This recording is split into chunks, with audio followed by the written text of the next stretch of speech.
really excited to kind of talk about this. This is just a kind of like mini series of what I've been able to do with my business and how I've been able to kind of gain a little bit of freedom and excitement back in being a LuLaRoe retailer.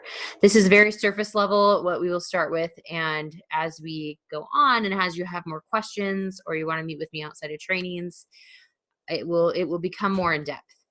As a LuLaRoe retailer,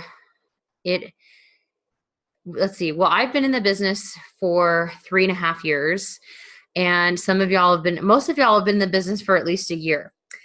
And I first need to commend one, that you are a business owner and that you are still here and you're still wanting to make this work. And that's awesome. And for any of those that aren't here or can't make it work for them anymore, I commend them for going after their dreams and doing what they want to do in other areas.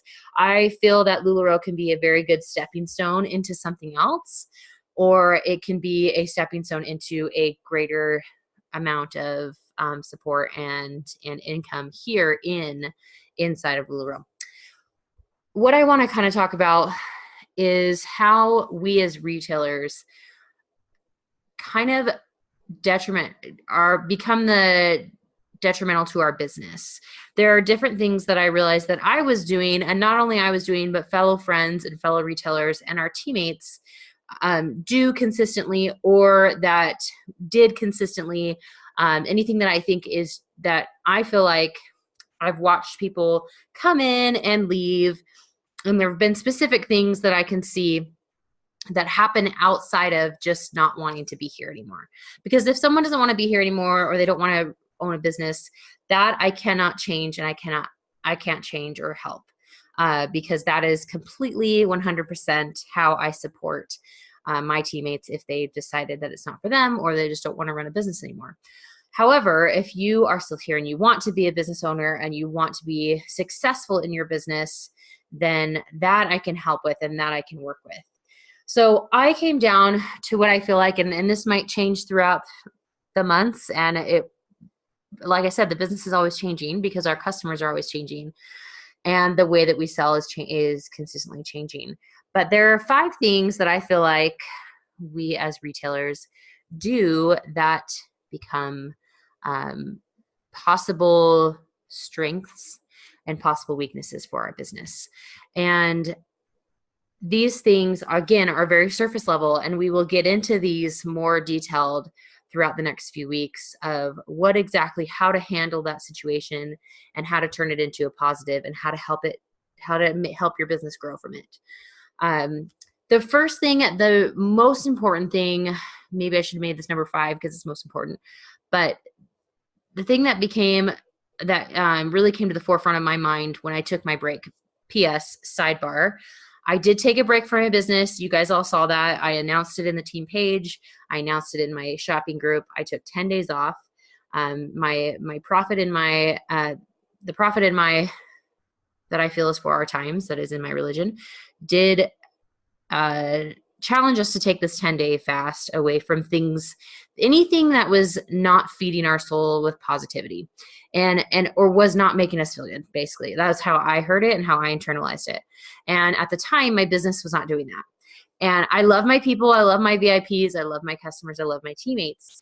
But the busyness of it and the feeling like I'm always catching up was really exhausting. And so I wanted to change that. And I knew that I had the power to change that, but I just didn't know how to do it. And so I just kind of took this leap of faith. And I also, knowing that I can pray for certain things, but I can't expect that those things always happen.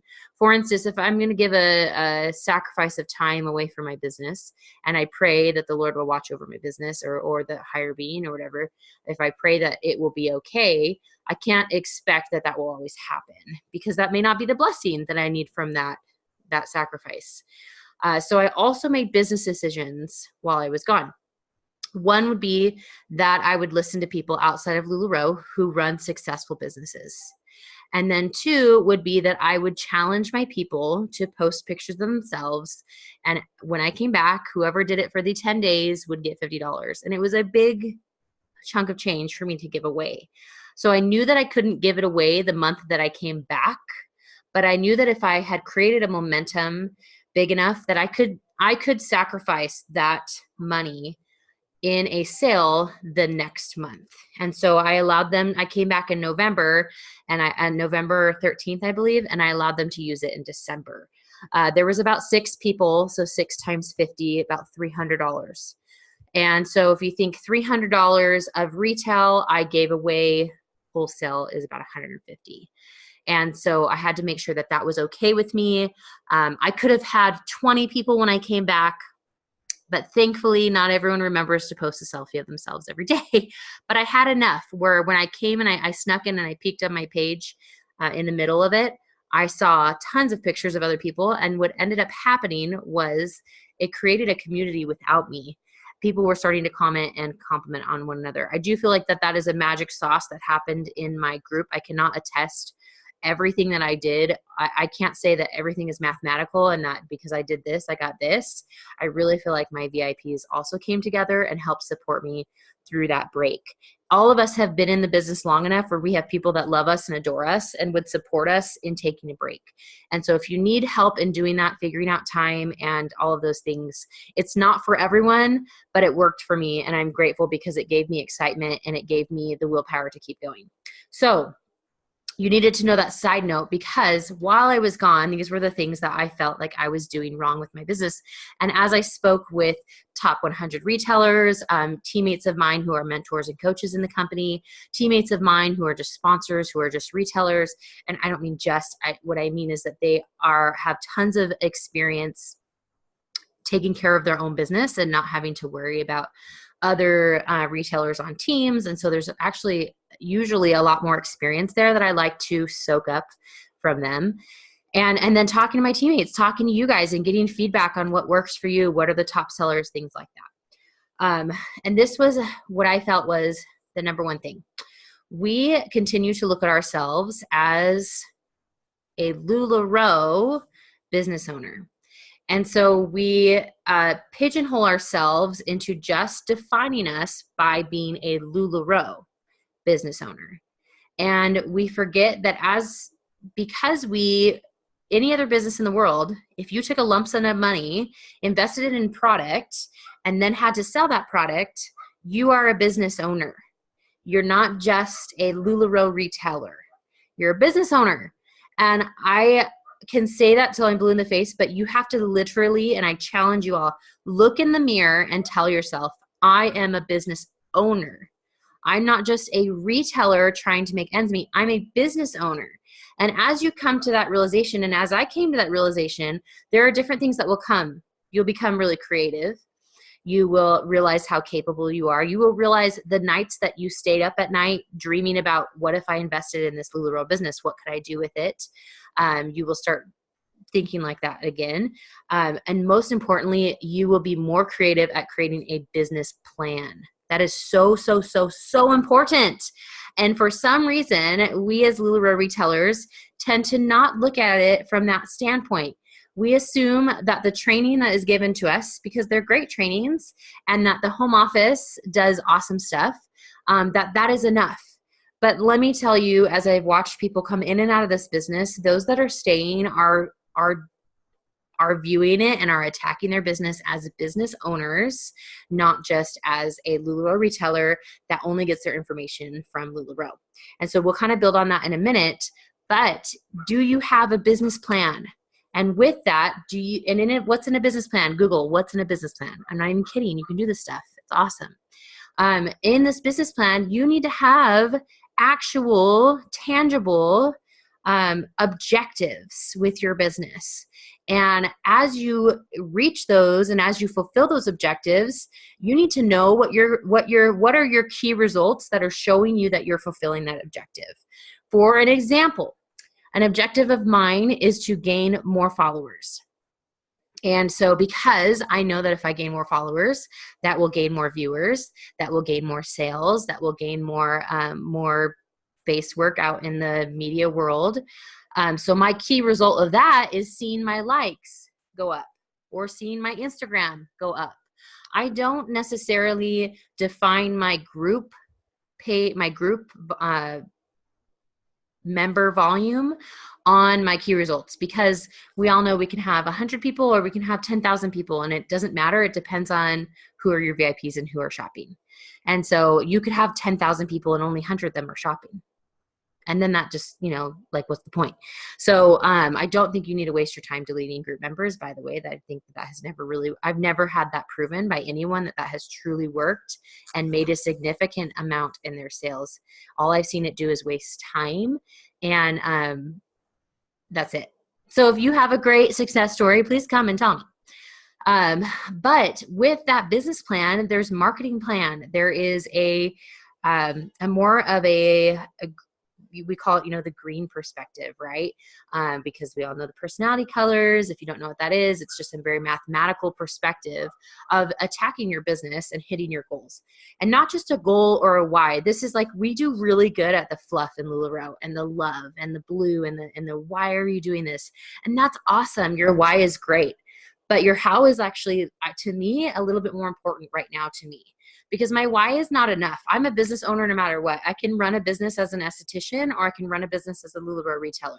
And I will have success or not success depending on my attack, how I'm attacking the business and how I'm doing it to take care of my family. While my family is a huge why driver, I actually don't think that I think that we have emphasized that for too long, and we forget to teach the business tactics of what is your business plan and what is your goal and what are your key results. And so my challenge is to read the book, Measure What Matters.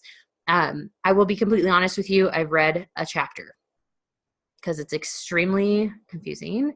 There's a lot of big words in it, but the very first chapter was so good that it changed my life.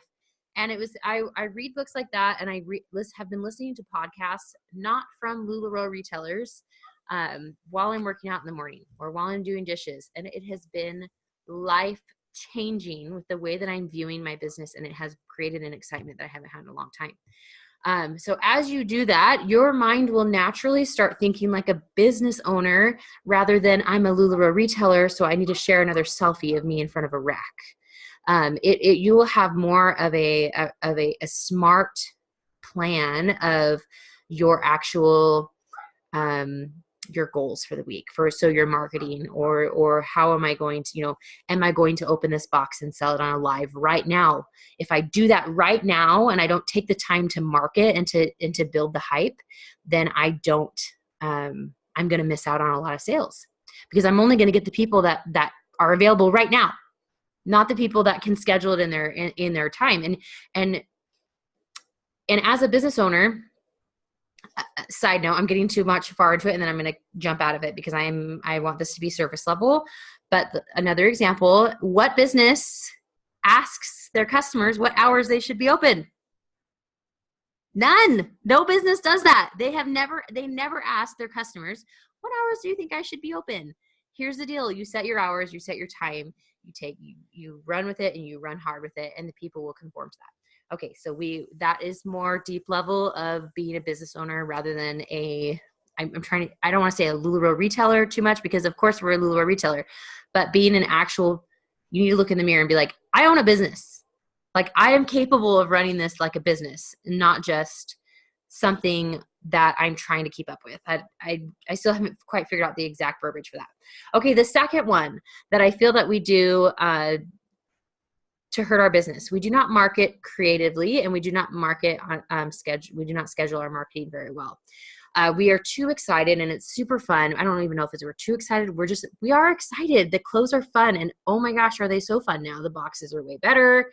It was a depressing year, 100% depressing year. It was a hard year with clothes. It was a hard year with all the effing launches that no one got. It was a hard year with just sales in general, I feel like, and keeping morale up. And so so there is a confidence and an excitement back in me that I haven't had in a long time. But as you gain boxes or you sell things for a discount, there are very smart business moves for you to do, and there are very not smart business moves for you to do. Selling something to give your family money is obviously needed. I've done that millions of times, but you have to also realize that your business needs you to take chances on it. It needs you to take to take leaps of faith into investing. That is what creates a business. And that takes us back to being a business owner. I'm not talking about just investing in the inventory. You have to invest in your business consistently in order to receive income. What business out there doesn't do that? Yet for some reason, we get into a mode where we feel, and I don't want any of this to sound harsh, but we get into the mode where we feel that we've invested and we have it on our rack, so it should sell. But let me tell you the truth of what is happening right now, 100% the truth. Churn and burn that inventory as quick as you can, and you will have success. That is what is the truth right now. It is not about having a million things on your rack, because people are shopping mainly online right now. So churn and burn it quickly, sell it at wholesale. If you've had it for years like I have, I was comfortable selling it below wholesale. You do not need to do that, okay? That was my own personal decision. For things that would not sell at wholesale. First, I try to sell at wholesale. But the whole point is to get it in and get it out. It's depressing to have it sitting there. Ugh. I took everything off the rack that I thought was ugly. And okay, that's a whole other story to get into that. I keep on wanting to go deep. So number 3, why do we stop gaining customers? Why do we continue to just assume that the people that are in our group or on our page will always shop from us? What business out there does that? What business out there stops finding customers? That is what I did the same thing. I did the exact same thing. So we go back to our business plan and we go back to marketing creatively and keeping the unicorns for sneak peeks. And every box has unicorns in it right now. If you are ordering the hot items, Shirley's, Lene's, Carly's, Sarah's, Debbie's are great too right now. Leggings single packs if you did. I didn't get any, so cool if you did. I'm not bitter about that at all. No, so all of those have beautiful things in them. So stop keeping them and stop selling them to your best friend under their table. You have to give everyone, be here at this time. This time. I'm not even going to tell you what size it is. You are the hostess to your business. And I say that because we used to prep our hostesses to like totally excite their friends and make their friends show up on time, or they'd miss out on the items. But somewhere we lost that and we stopped hyping. And we just assumed that if we posted a selfie or if we posted something fun, that people would respond. The thing is that you have to build that hype. And so if you want to get more into how to build that and how to creatively market, then we're gonna get onto that. We're gonna do that in the next few weeks, or you can do that separately with me. So the 4th one is you need to own your data. And I realize I'm going through the last 3 ones kind of quick because you know me, I talk too much.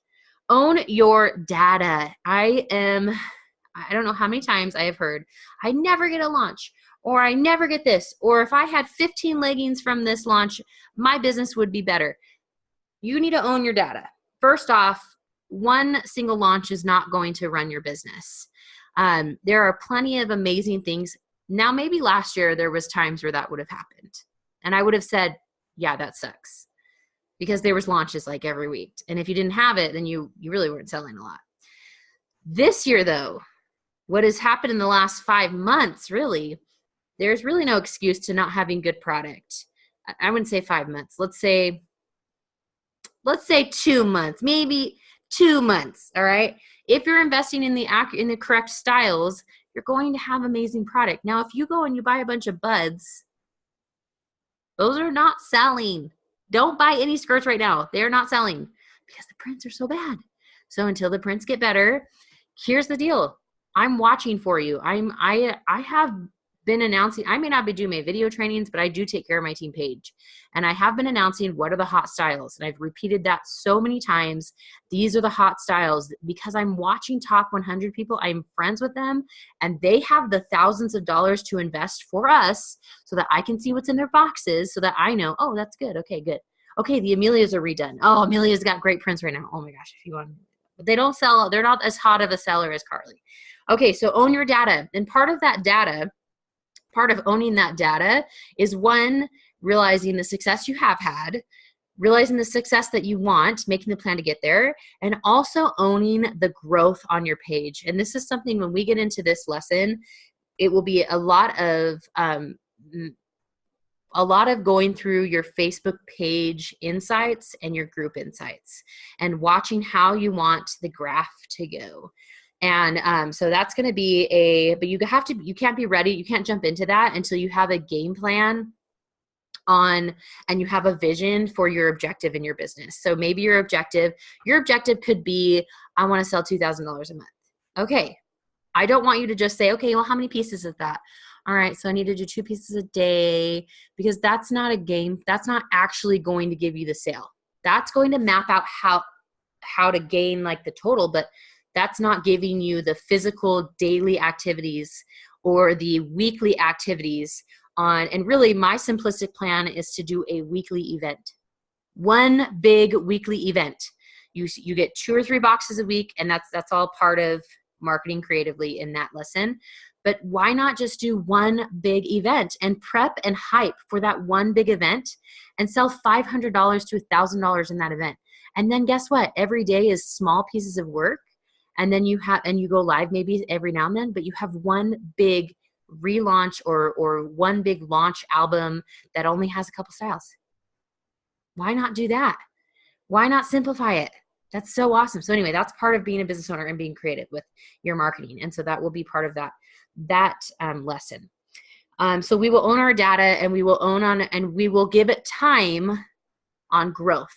So we will not stare at our numbers on the daily, because let me tell you, when I started getting consistent with Instagram again, I lost 15 followers. What the heck, man? I probably had people following me that left LuLaRoe or don't like me. Or I don't know. Why would they follow me in the first place? I don't know. Maybe they just don't like LuLaRoe anymore. And so they're like, oh, who's this lady? Like I haven't posted in like forever, since like July. And then all of a sudden I'm consistently posting every day. So I had to be okay with that. Some of us obsess over that. So that's not owning your data. Your data is when business owners measure their growth, it's over a quarter. Why do we do it on the daily? Why do we stress ourselves out on the daily? And then we just eat ourselves up, and we just like are so mean to ourselves. It's just not fair. So we have to be better at that. As any entrepreneur in a MLM company, it's not just LuLaRoe. In an MLM company, I feel like we just hash it on the daily. And it might be the way I taught you. It might be the way that you're taught on like every day, sell an item. When really, why not just host your own like party? And that's what's being successful right now. It's working for me, guys. So I'm going to teach it because I want it to take the stress out for y'all. The 5th one, this is what I kind of touched on before. Stop listening and watching too many LuLaRoe retailers. Pick the ones that are inspirational. Peace out to the ones that are not. And please, if I am not inspiring or helpful, tune me out. But tune in to the business owners that are successful outside of the LuLaRoe business. It will change your perspective. It will change your goals. It might help inspire you to do a different business. I don't care if the person is in a whole nother MLM. I don't care at all. Let me tell you right now, Jenna Kutcher is my ultimate favorite right now. She is my ultimate favorite podcaster. She is kind of hard to listen to because she's super kind of a little bit valley girl, but she's super fun and inspiring. And I've shared her podcast. She's in the announcements. I absolutely adore her. Sometimes I love Rachel Hollis. I love Brene Brown. Obviously, those are more inspirational speakers. There is, what's his name? Brendon Burchard is a good one. He's a good one as well. Dang it, what's his name? Oh my gosh, I'm drawing a blank. I will write his name in comments. He's a doctor, but he's actually a clinical psychologist and a very successful business owner and brand owner. And so what I try to listen to are people who have built their own brand, because that's what we're doing. We're marketing our own brand in a very busy and exciting online world. And so those are the people. And as you start, even if you start following Jenna Kutcher and Brendon Burchard, you're going to start seeing other people. And so download the podcast app, start listening to podcasts, because you can't always stare at a screen.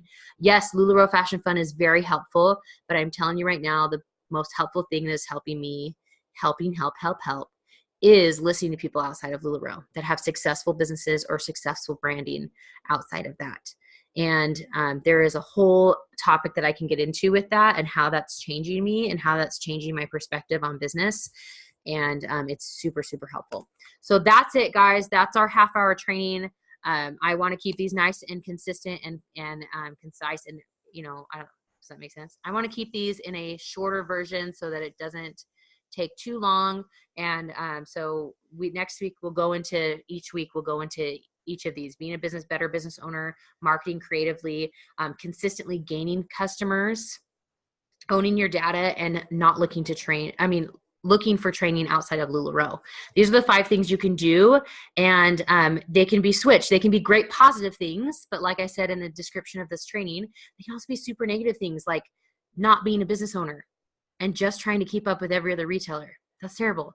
That's gonna kill your business. Not only is that gonna kill your love for it and your time, and feel like it's gonna make you hate everything. Okay, not marketing creatively and not giving yourself time to market and clean. And oh my gosh, there's a whole world on that with Shipping Easy I will talk about. Not gaining new customers. See how I'm like, it can be super negative. Not owning your data, and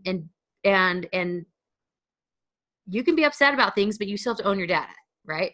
But not owning that, and not owning the success that you've had, and not owning the success that you can receive, and making a game plan for that, it can really hurt you. And then obviously not getting any training outside of me or outside of LuLaRoe. Girls, ladies, women, beautiful women, I am a train wreck, and I am just barely trying to figure this out. And so I'm going to say you can watch me right now, but I'm still learning and I am still growing. But what I am using is working, and I am selling between $1,000 to $3,000 a week doing this. And I was not doing that consistently before. I will tell you right now, I was in the 5K and under at convention to receive that recognition. And I'm very proud of that because I had a baby this year and I was a very up and down depression and crazy year. I'm super proud of that. But it was super hard. It was not an easy year for me. So having that come a little bit easier is really nice, and it's working. And so I'm really grateful for that. And so that's what I'm teaching. And so these are the things I'm changing. And so anyway, we'll get up into that later. You guys have a great night. If you have any questions, just reach out in the event, because really if you ask a question in there, everyone can see it. Even better, reach out on the team page and say, hey, you talked about this, what's this? And then they'll see my reply. And so we won't ever open up these to Q&A because it just, I don't want to waste too much of your time, because guess what? We're all about batch working, and we're all about getting things done quickly so we can get back to being a mom, because I got to go make dinner now. All right. I love you guys. And this is going to be some hard stuff to hear because it was hard realizations for me to hear. But anyway, have a great night, and we'll see you next week.